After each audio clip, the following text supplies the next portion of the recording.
My next guest tonight is a man who started as a stockbroker in Los Angeles back in 1958 and turned $5,000 into $200,000 in a year. He did not stop there and shortly after became the youngest person ever to acquire a seat on the New York Stock Exchange. Brash enough to have launched a competitor to the Wall Street Journal, shrewd enough to have created one of the top growth stock-picking formulas in the country, and bold enough to actually debate the merits of buy low, sell high. He's Bill O'Neill. He comes to us tonight from Los Angeles. As I look back, there are some major things that I did that I never really wanted to do, but the situation and circumstance would make it such that, well, gee, I'd better do this. We've been in business 50 years. We've never merged with anyone.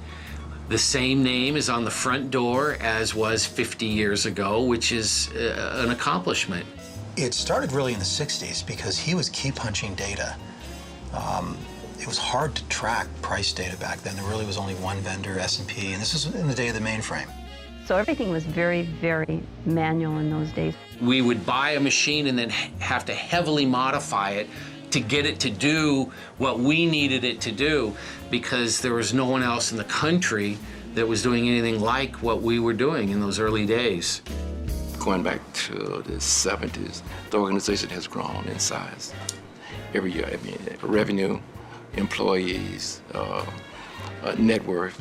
I don't think it ever entered my mind if I started a business, gee, it might not make it. You get out of it what you put into it. And anyone who works with him knows how hard he works. Perseverance, determination, hard work. High standards of perfectionism. Especially after a 3-day weekend when Bill O'Neill would come in with his yellow pad and we all would look. And he had his yellow notepad. It would be full of ideas and projects. We'd all look at each other and hope that our names weren't on there. And there was probably a project or two in there, and you already had other projects, and so watch out. If there's anything that Bill has shown the entire organization is that you have to be a tireless individual in an industry that needs people to stick out. I never bought a bond in my life. I didn't know anything about commodities and options and all these other things that brokers do. They're into every business they think they can make some money on. I just concentrated on stocks, and if I didn't like the stocks, I just sold it and put it in T-bills. He doesn't follow Wall Street, and our research is a little bit different. I think a number of people did see us as kind of outsiders, and O'Neill kind of looked at as kind of a maverick, a gunslinger. Really, we were ahead of our time in those days because even Wall Street wasn't computerized. In fact, we ran some ads a couple times talking about how we use computers and everything, and some competitor, I don't remember who it was, whether it's Dean Witter or what, somebody ran an ad in a paper and said that if we spit out our customers to a computer, that they would revolt or something like that. So one of the competitors took a big shot at us. Most of the clients were used to getting information in various formats. So they had a stack on their desk, the portfolio managers, of different reports, and they were all in different formats. The first product I created was a chart that has all the price and volume, but it has all the fundamentals. It's that standardized display of information that allows you to process so much information very rapidly. I put it all in one place where you could look at one and see all these variables. All of the work which the O'Neill organization presents combines the interaction between fundamental information and relative price action. There have been chart books since the 20s and the 30s. But his charts were very dense with content, which meant you had to have a database, it had to be updated on a regular cycle, it had to be shipped. How we got in the printing business, the guy down in Orange County was doing a lousy job and creating problems for us, and finally I got disgusted and I said, go get a printing press and we'll start doing it ourselves. They were pretty state-of-the-art at the time. Now, this is the early 70s, mid-70s, and they were as large as a small room, each one.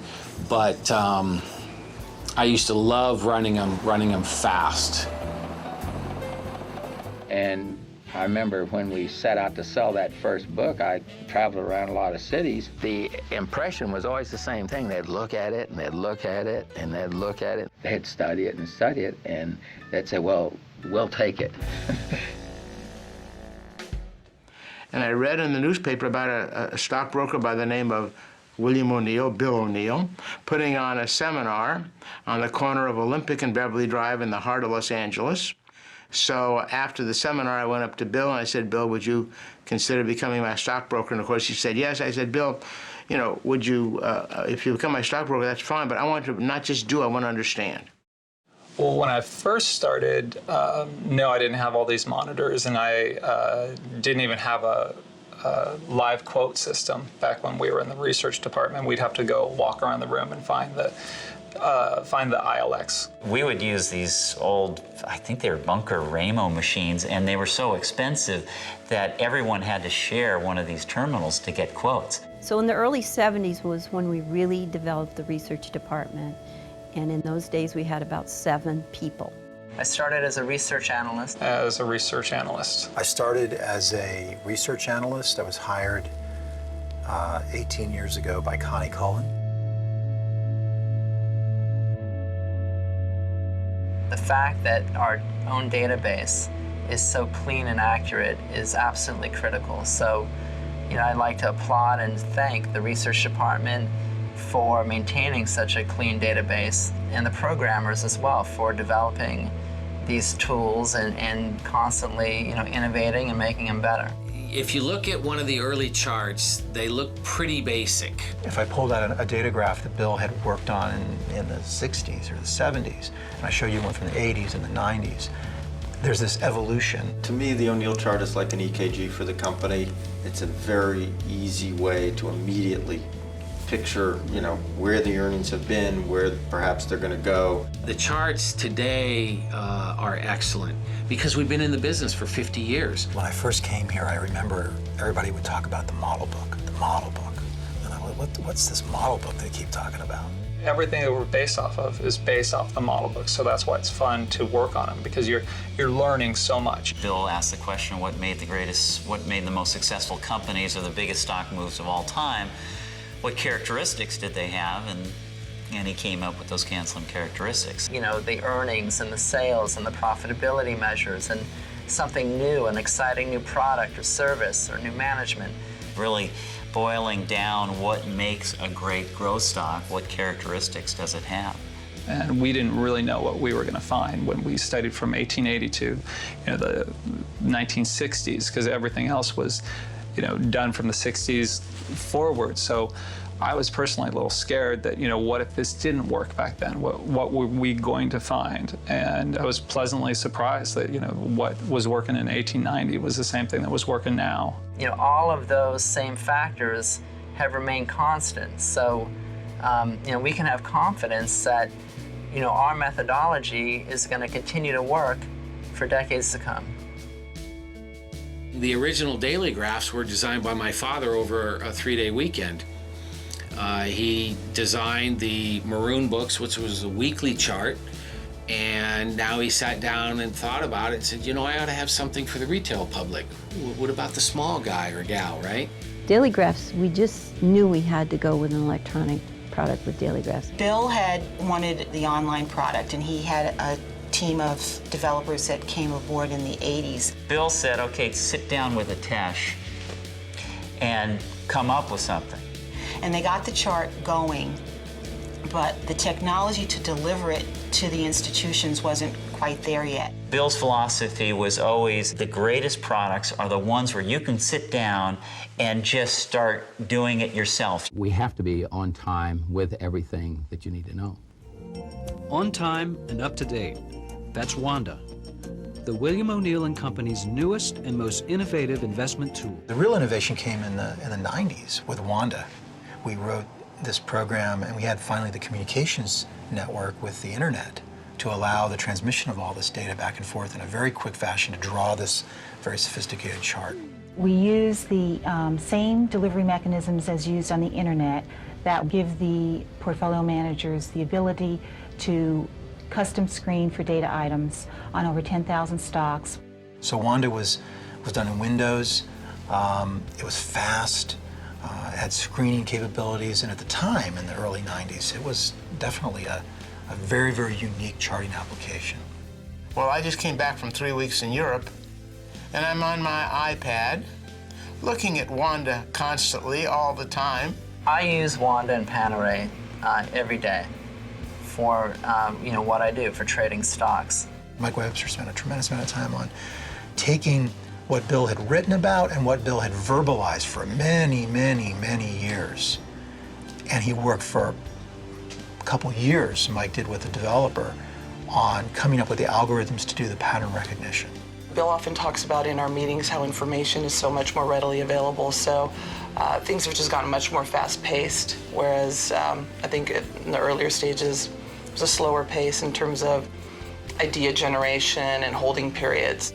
My favorite thing are the printed products that I get on the weekend. You know, I've got a really good client who actually, one of our last meetings, sent me this really nice email thanking me. He says, you know, your constant pursuit for winning ideas and staying on top of stocks that are showing signs of weakening has been instrumental in his performance, and he's one of the top performing fund managers in the country. I would always sing a little song when my books would come to my kids. My books are here, my books are here.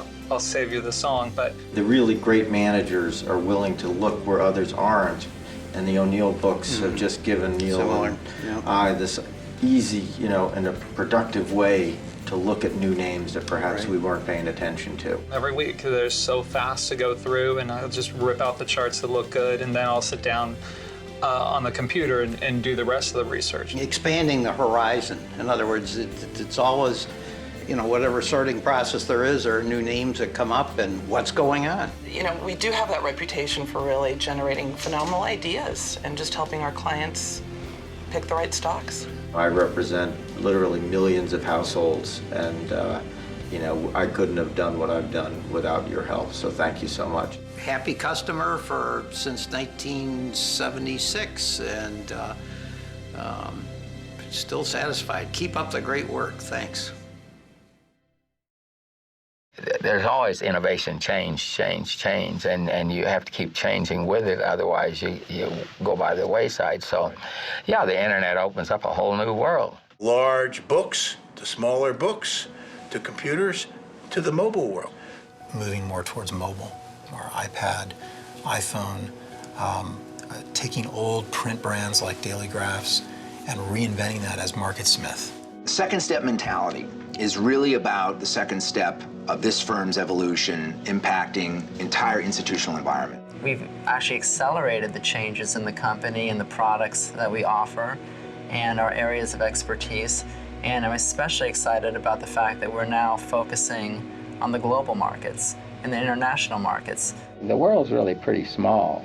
I mean, human nature is human nature. People are pretty much the same around the world, and they speak a different language, but they all, want to make money. And I think that the investments work pretty much the same way too. So the second step is coming up with a process to do that, where somebody can reach out to us from a market data standpoint, from an advisory standpoint, from an analyst standpoint, a research standpoint, and know that they'll get all the information that they need. We compete with a lot of larger firms and a lot of smaller boutique firms, but there's one thing that they can't attest to. They can't attest to being around 50 years and having the performance that we've had. I just wanted to do one thing that I knew and understood, and we stayed out of trouble that way.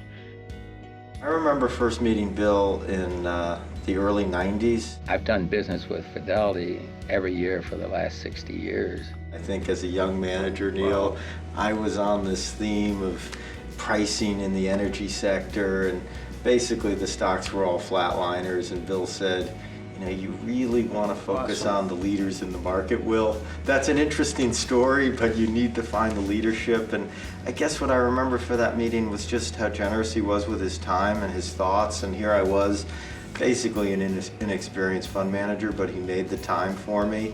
Bill, I think I've told you this before, but one of the things that I admire most about you is, even though you've done extremely well, made a lot of money in the market and so forth, you've always continued to try to help the small guy. Bill, stay young, my friend. You and Faye are very special people. You helped an awful lot of people have a life, and I appreciate you, and I enjoy the relationship and the friendship. Just wish him the best going forward in the future, so yeah. Good luck, Bill. And thanks for everything. Bill, thank you for 50 years of your company, and thank you for all the opportunity you provided to me, and just for the thousands of investors that have learned and have grown and have made so much money from your philosophy. Thank you so much for all that you've done. I just want to say, Bill, congratulations, and thank you for letting me be a part of the family. The long conversations we've had, the stories that you've told, the insights, the personal touch, the personal interaction is what really makes the difference. On a personal note, I would like to thank you for the amazing opportunities that you've given me over the past 18 years. You truly have had a very profound impact on my life. Bill has always been a motivator, from the motivational books to listen to him speak. So I just want to thank him for the years that he's let me be here. Well, Bill, I'd just like to say thank you so much for giving me this opportunity. You really were able to change my life and in great ways, and everything that you've taught everybody, I'm happy to be part of this. Bill, I just want to thank you for your generous way of sharing your knowledge. That is a great gift that you've given so many people, so thank you for that.